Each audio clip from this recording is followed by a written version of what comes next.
Hello very much बच्चों, Shubham class में आपका स्वागत है। आज का टॉपिक पढ़ेंगे हम हिंदी का शब्द शक्ति। शब्द शक्ति कितने प्रकार की होती है, उसकी परिभाषा देखते हो, उसका उदाहरण भी देखते हैं। तो चलिए स्टार्ट करते हैं हम वीडियो को और हेडिंग डालेंगे शब्द शक्ति।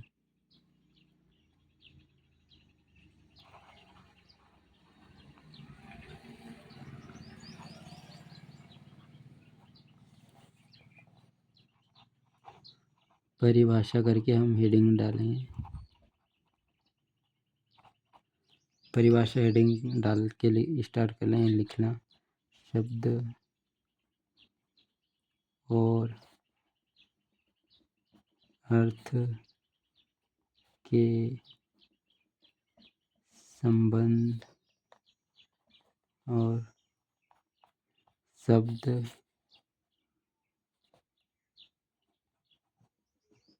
शक्ति कहते हैं। यह संबंध ही शब्द का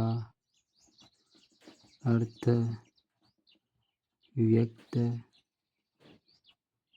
करता है। तो परिभाषा इसकी हमारी कुछ इस तरह की, शब्द और अर्थ के संबंध को शब्द शक्ति कहते हैं। यह संबंध ही शब्द शक्ति का अर्थ व्यक्त करता है। शब्द और अर्थ के संबंध को शब्द शक्ति कहते हैं। यह संबंध ही शब्द शक्ति का व्यक्त करता है।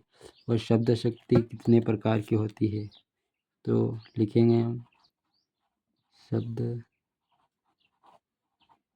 शक्ति के 3 प्रकार हैं। तो पहला प्रकार लिखेंगे हम अभिधा, दूसरा व्यंजना,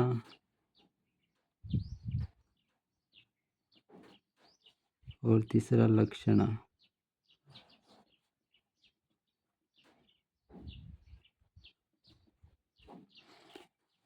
तो आए हम अभिधा के बारे में डिटेल से इसकी परिभाषा देखते हैं। हेडिंग डालेंगे हम अभिधा शक्ति।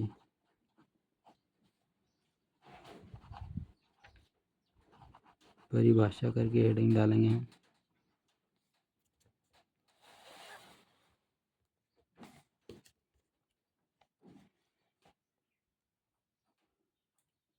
परिभाषा लिखेंगे हम शब्द और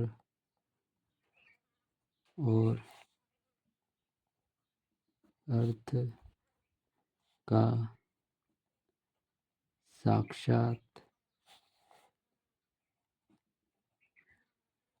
संबंध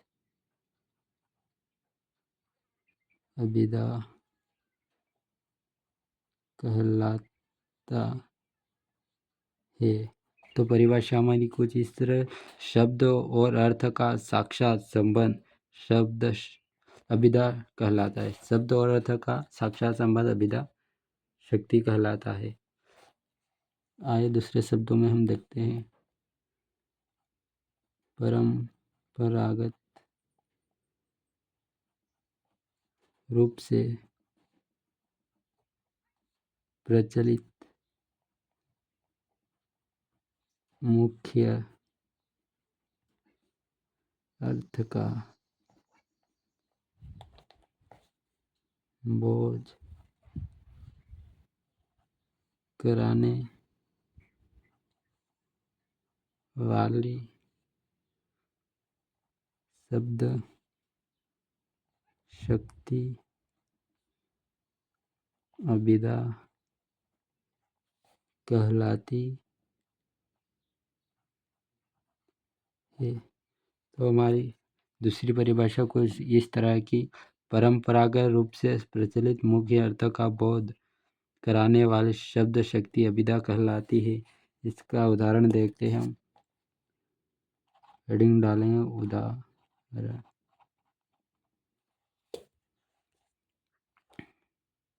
पहला पॉइंट देखें हम, अपना घर सबको प्यारा होता है। दूसरा उदाहरण देखेंगे हम, अयोध्या के राजा दशरथ थे। यह इसके दो उदाहरण हो गए। पहला उदाहरण, अपना घर सबको प्यारा होता है, और दूसरा उदाहरण, अयोध्या के राजा दशरथ थे। यह विदा शब्द शक्ति की परिभाषा और उसकी उदाहरण हो गया। आइए हम दूसरी शब्द शक्ति के बारे में डिटेल से पढ़ते हैं। इसका तब तक आप स्क्रीनशॉट ले सकते हो। दूसरे नंबर शब्द शक्ति के बारे में पढ़ेंगे हम, लक्षणा शब्द शक्ति। हेडिंग डालेंगे लक्षणा शक्ति।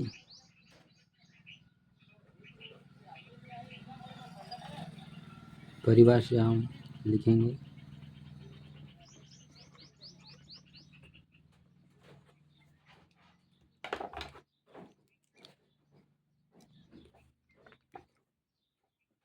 जिस शब्द शक्ति से प्रचलित अर्थ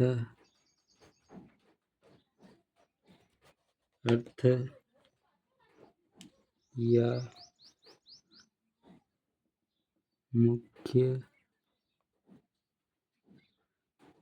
अर्थ का बोध न होकर उससे संबंधित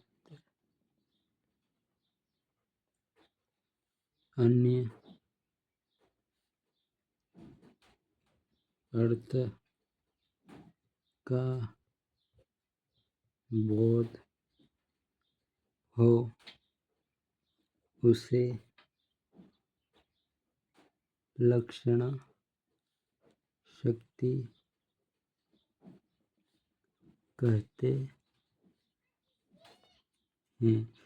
तो हमारी परिभाषा कुछ इस तरह की, जिस शब्द शक्ति से प्रचलित अर्थ या मुख्य अर्थ का बोध न होकर उससे संबंधित अन्य अर्थ का बोध हो, उसे लक्षणा शक्ति कहते हैं। आइए इसका उदाहरण देखते हैं। उदाहरण,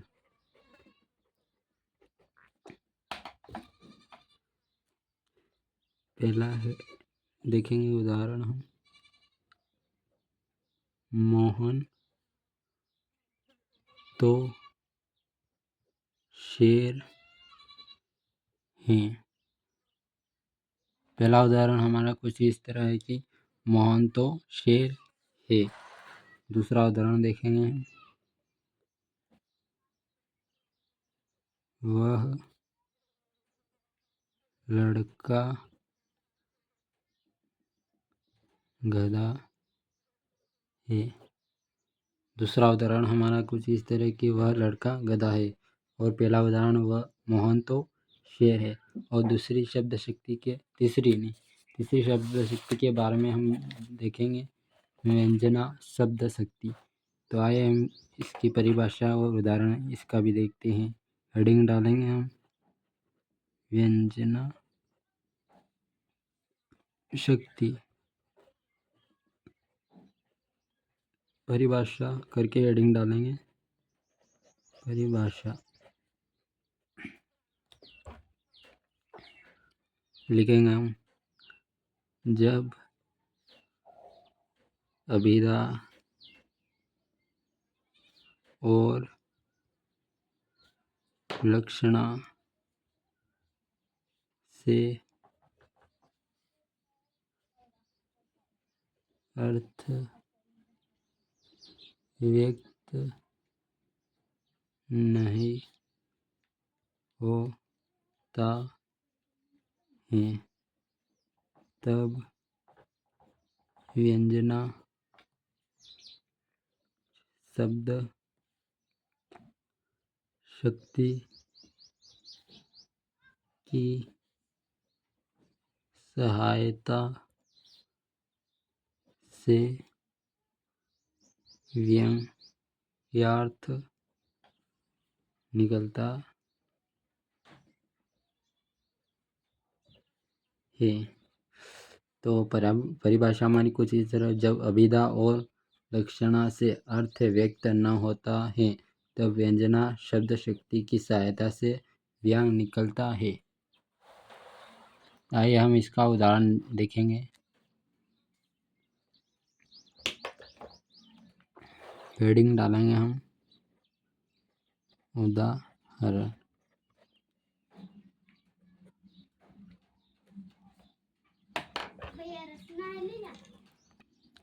उदाहरण हमारा कुछ इस तरह है कि रात को पढ़ना हुआ विद्यार्थी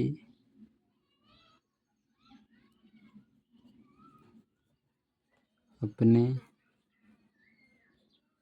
सहपाठी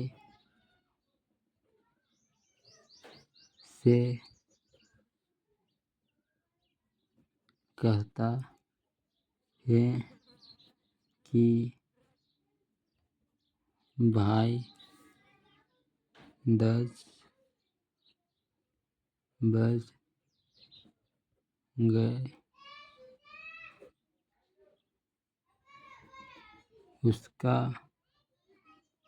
आशय यह है कि अब हमें सो जाना चाहिए। इसका अर्थ यह हुआ कि अब रात हो गई, हमें सो जाना चाहिए। यह विशेष अर्थ व्यंग्यार्थ है। हमारा उदाहरण कुछ इस तरह, रात को पढ़ता हुआ विद्यार्थी अपने सहपाठी से कहता है कि भाई 10 बज गए। इसका अर्थ है कि उसका आशय है कि यह है कि अब हमें सो जाना चाहिए। यह विशेष व्यंग्यार्थ उदाहरण। आज के लिए बस इतना ही। हम मिलते हैं किसी नए वीडियो में, किसी नए हिंदी के नए टॉपिक के साथ। तब तक आप हमारे चैनल को लाइक करें, शेयर करें, सब्सक्राइब करें।